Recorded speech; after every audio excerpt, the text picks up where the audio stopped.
말씀이 계시니 지극히 높으신 주 만물의 감주인 주 영광 예수 나타내셨네. 그 이름 아름답도다. 그 이름 아름답도다. 나의 왕 예수 그리스도 그 이름 아름답도다. 비교할 수 없네. 그 이름 아름답도다. 예수.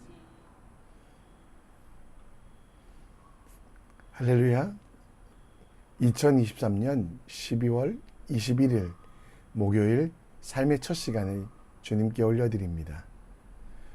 오늘도 우리에게 주신 책임과 우리에게 주신 사명들 이루기 위하여 예수 그리스도를 닮아 이 땅에 오신 예수 그리스도처럼 살아가는 믿음의 사람 되길 함께 기도합니다. 우리 함께 이 시간 사도신경을 통해 우리의 믿음을, 우리의 신앙을 고백합니다. 전능하사 천지를 만드신 하나님 아버지를 내가 믿사오며 그 외아들 우리 주 예수 그리스도를 믿사오니 이는 성령으로 잉태하사 동정녀 마리아에게 나시고 본디오 빌라도에게 고난을 받으사 십자가에 못 박혀 죽으시고 장사한 지 사흘 만에 죽은 자 가운데 다시 살아나시며 하늘에 오르사 전능하신 하나님 우편에 앉아 계시다가 저리로서 산자와 죽은 자를 심판하러 오시리라. 성령을 믿사오며 거룩한 공회와 성도가 서로 교통하는 것과 죄를 사하여 주시는 것과 몸이 다시 사는 것과 영원히 사는 것을 믿사옵나이다. 아멘. 우리 함께 찬송가 88장 함께 찬양합니다.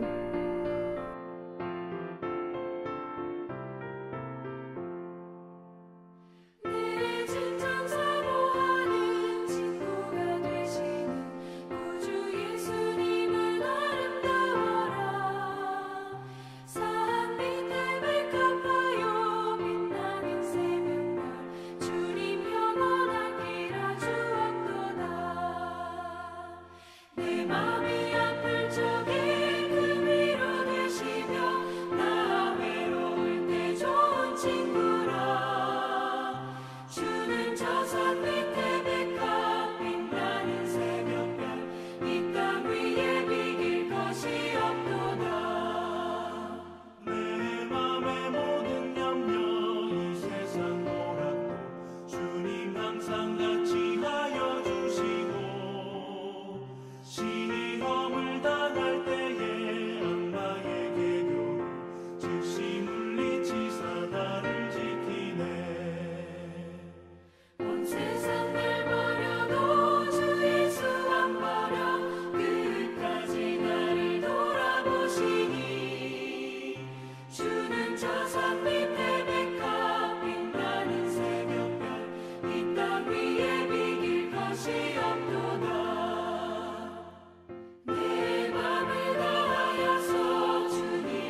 오늘 우리가 함께 읽을 말씀은 빌립보서 1장 1절로 11절, 빌립보서 1장 1절로 11절입니다.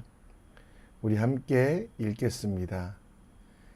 그리스도 예수의 종 바울과 디모데는 그리스도 예수 안에서 빌립보에 사는 모든 성도와 또한 감독들과 집사들에게 편지하노니 하나님 우리 아버지와 주 예수 그리스도로부터 은혜와 평강이 너희에게 있을지어다.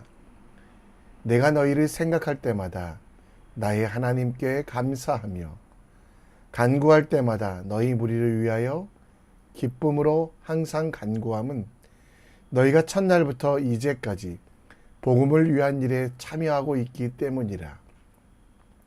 너희 안에서 착한 일을 시작하신 이가 그리스도 예수의 날까지 이루실 줄을 우리는 확신하노라. 내가 너희 무리를 위하여 이와 같이 생각하는 것이 마땅하니 이는 너희가 내 마음에 있음이며 나의 매임과 복음을 변명함과 확정함에 너희가 다 나와 함께 은혜에 참여한 자가 됨이라.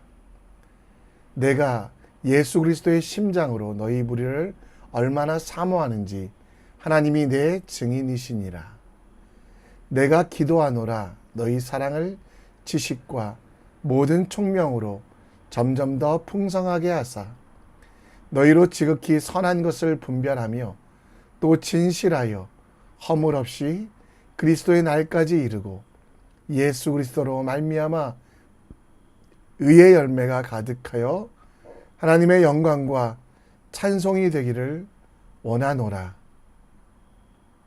아멘.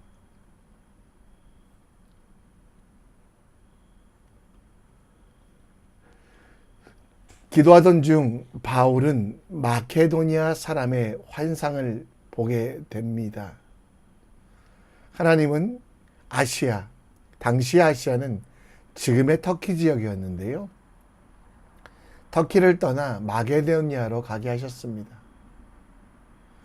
바울이 그 환상을 보았을 때 마게도니아로 떠나기를 힘쓰며 이는 하나님이 저 사람들에게 복음을 전하라고 그를 부르셨기 때문입니다.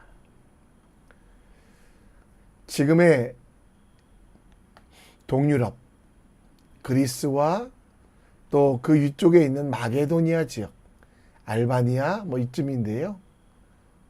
그곳에 처음 도착했을 때 빌립보, 그곳에는 귀신 들려 점치는 여자 노예에게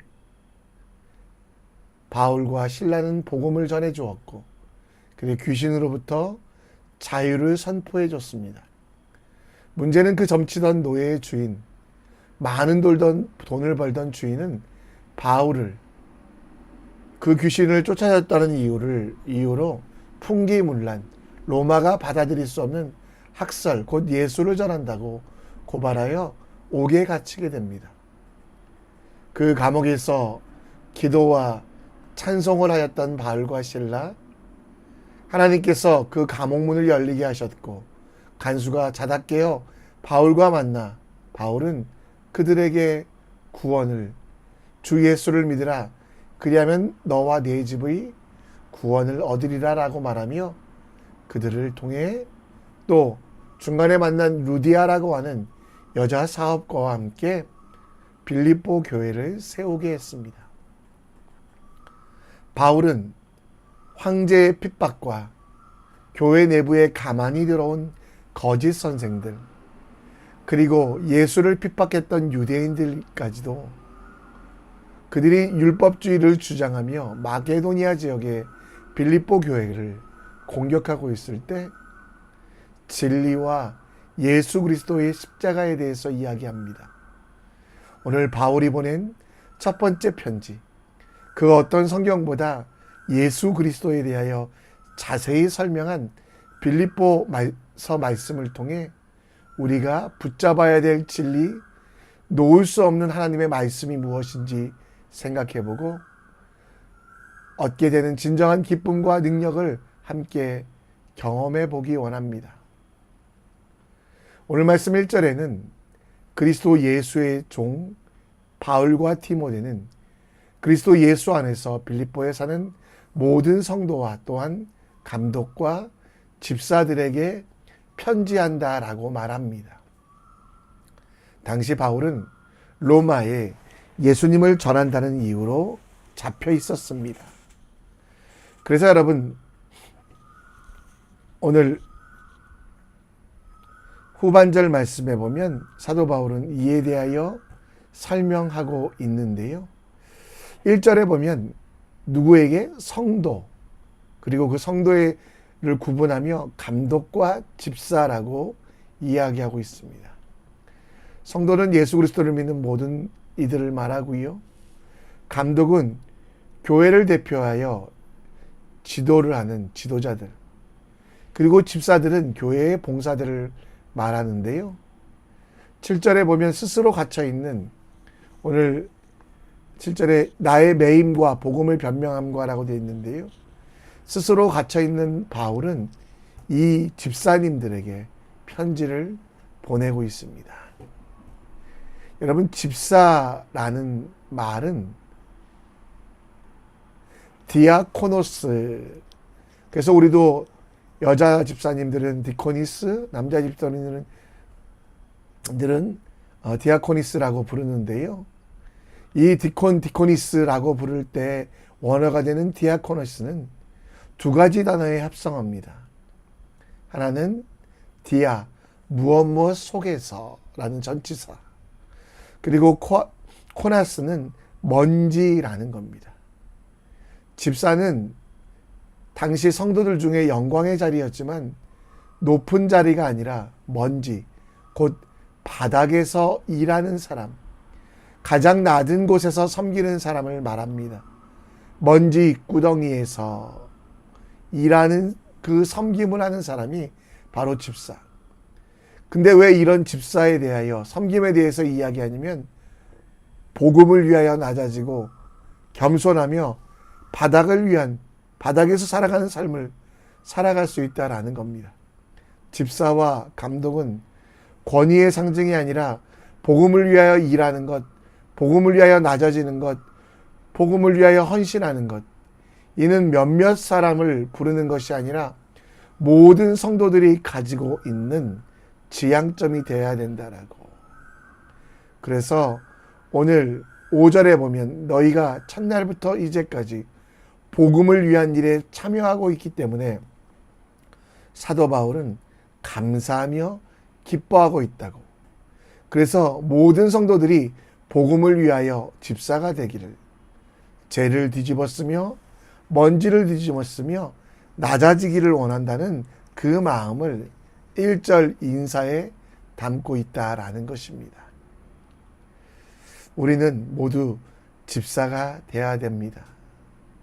그냥 호칭이 아니라 복음을 위하여 먼지를 뒤집어 쓰는 사람, 예수 그리스도를 전하기 위하여 어려움을 겪는 삶, 예수님의 말씀대로 살아가기 위하여 세상과 맞서 싸우는 사람이 되셔야만 한다는 것입니다. 하나님께서 여러분들을 위하여 어떤 일을 하셨습니까? 복음을 이루기 위하여 십자가에 죽으셨습니다. 하늘의 영광을 다 버리고 이 땅에 내려오셨습니다. 그 하나님을 위하여 우리는 복음을 위하여 그의 능력대로 역사하시는 대로 하나님의 은혜의 선물에 따라 일꾼이 되는 것, 높아지고 위대해지는 것이 아니라 낮아지고 먼지를 뒤집어 쓰며 지극히 약한 자들을 위하여 기도하며 헌신하는 것, 그것이 우리의 삶의 이유이며 그 모든 것을 하나님께서 가장 기뻐하시고 원하신다라는 걸 우리는 알아야만 합니다.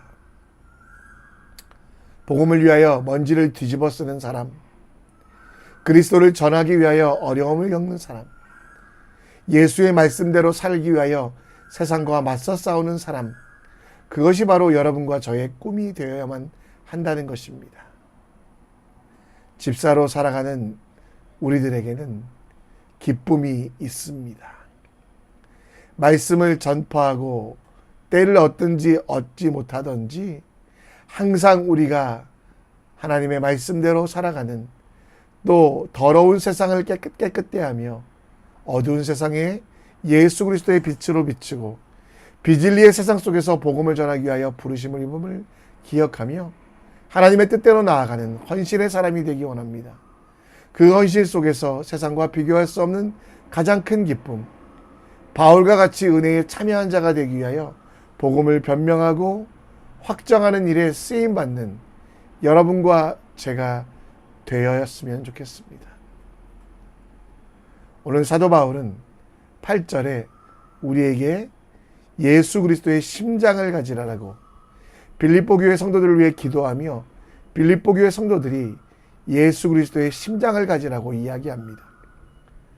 그런데 여기서 심장이란 단어는 단순히 신체 기관으로서의 심장을 말하는 것이 아니라 마음, 사도 바울 당시의 마음은 상황 판단을 위한 지혜, 어떤 일을 결단하고자 하는 의지, 그리고 감정을 포함한 단어입니다. 바울 시대에는 생각은 머리로 하는 것이 아니었습니다. 가슴으로, 배로 한다고 생각했거든요. 그래서 지금도 아이들이 잘못했을 때 내가 무엇을 잘못했는지 머리에 손을 얹고 생각해봐 라고 하지 않고 가슴에 손을 얹고 라고 말하는 이유가 아닐까요? 그래서 오늘 9절 말씀에 보면 사도 바울은 기도합니다. 그리스도의 심장을 빌립보 교회 성도가 갖기를. 근데 여러분 뭐라고 합니까?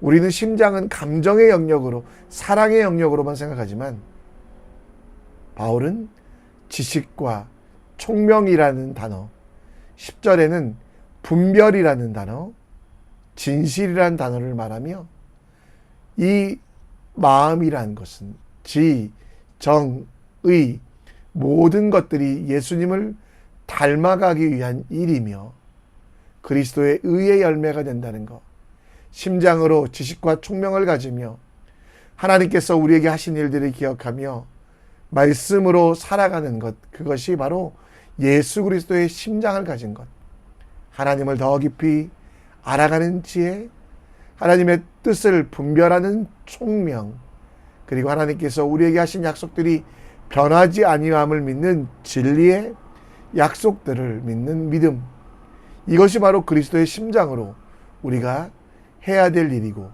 그 심장을 가진 자들을 하나님께서는 기뻐하신다라고 말씀하고 있습니다. 여러분, 그리스도의 심장을 가지십시오. 그러면 우리가 가장 먼저 해야 되는 건 뭐라고요? 사도 바울이 감정을 느끼라 아닙니다. 총명과 지식을 가지라. 그리스도의 심장을 가진 우리는 힘써 여호와를 알아야만 합니다. 죽은 자를 살리신 일, 오병이어 기적을 일으키시고 귀신을 쫓고 무리를 걷는 예수님께서 가장 기뻐하셨던 것은 무엇일까요? 제자들이 이 일을 하는 것이 아니라 예수님 통해 하나님을 아는 것. 그래서 모든 일의 시작도 하나님을 알기 위한 도전, 모든 일의 마지막도 하나님을 기뻐하며 감사하는 찬양으로 끝나는 그 모습을 보여주셨습니다. 우리도 기쁨의 삶을 알려면 예수 그리스도의 심장을 가지고 나가야만 합니다. 예수님께서 항상 습관에 따라 감람산에 가심에 제자들도 따라갔던 이유, 왜? 기도하여 하나님을 알아가려고, 묵상하여 하나님의 뜻을 깨닫기 위하여 이 일을 했다는 것입니다. 예수 그리스도의 심장을 가진 성도 여러분, 예수님처럼 하나님을 더 깊이 아는 연습을 합시다. 하나님을 알고 그 하나님께서 세상에 전해주시는 진리, 곧 증인의 삶을 살기 위하여 우리는 하나님을 더 깊이 알아야만 합니다. 지식과 총명이 더 풍성하게 할 수 있도록 말씀을 읽고 하나님과 교제하며 하나님과 인격적인 만남을 가지며 우리 위에 독생자를 보내신 하나님의 사랑을 세상 속에 선포하며 전하는 삶, 바로 예수 그리스도의 심장을 가진 여러분과 저의 삶이라는 것 기억하셨으면 좋겠습니다.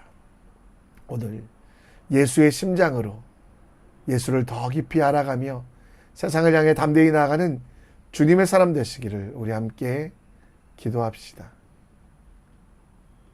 말씀을 정리합니다. 우리의 진정한 기쁨, 비진리의 세상 속에서 복음을 전하기 위해서 부르심을 기억하며 하나님의 뜻대로 나아가는 헌신의 사람 될 수 있도록, 그리스도의 심장은 감정의 영역뿐만 아니라 지, 정, 의, 하나님을 더 깊이 알고 그 뜻을 분별하며 그 뜻을 생활 속에서 실천하여 의의 열매, 사랑의 열매를 맺는 것임을 기억하며 헌신하는 믿음의 사람 되기를 함께 기도했으면 좋겠습니다. 이 시간 찬양하며 하나님께 나아갑니다. 나는 내 마음의 복음이 흥했던 곳에서 다시 아버지를 만나고, 주님 내 마음의 연약한 눈물의 끝에서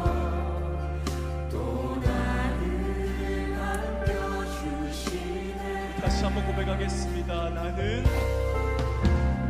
내 마음의 복음이 흥했던 곳에서 다시 아버지를 만나고,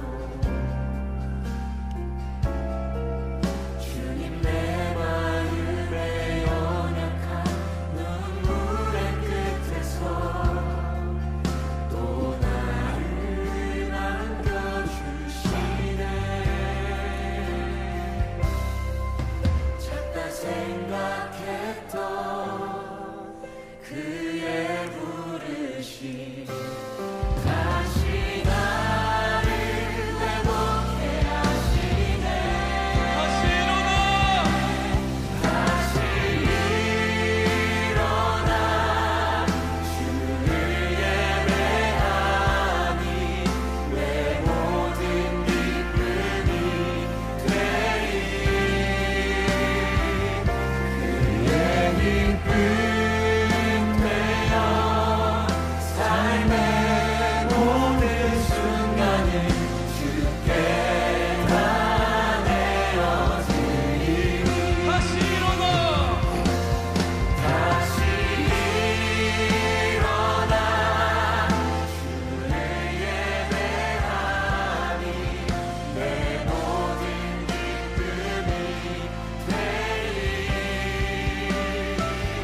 그의 기쁨 되어 삶의 모든 순간을 주께 다 내어드리니.